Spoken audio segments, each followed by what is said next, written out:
I posted about a really cool study the other day that put CGMs on Real Madrid players during a Champions League game.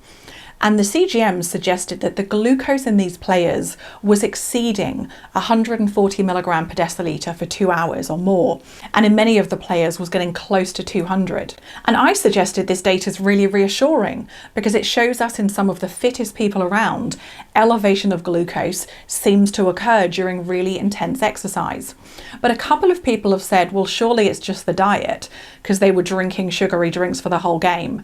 There's a couple of reasons why I don't think that's true. Firstly, in the paper, they do report dietary and food intake. They basically say that the players had their last meal 3.5 hours before the game, but that they were mostly just sipping water during the game. Now, they didn't record it strictly, so we can't know for sure, but there's a couple of other reasons why I don't think it's diet that's influencing the glucose response that we see to exercise and fit people. The first bit of evidence is this study that compared high and low carb diets and their effect on glucose. And as we would expect, sort of during the day when people are living their normal lives, the high carb diets are influencing glucose with more time above range in the high carb diet. But during exercise, the diets didn't make any difference.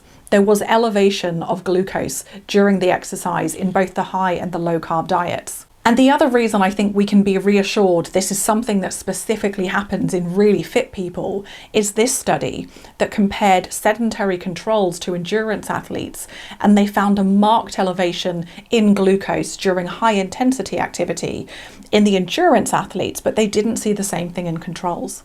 So I think altogether, with all of this emerging data, my interpretation is that if you don't have diabetes and you're seeing marked rises in glucose during exercise or as a response to exercise, it's probably a sign you're in great shape. Congratulations.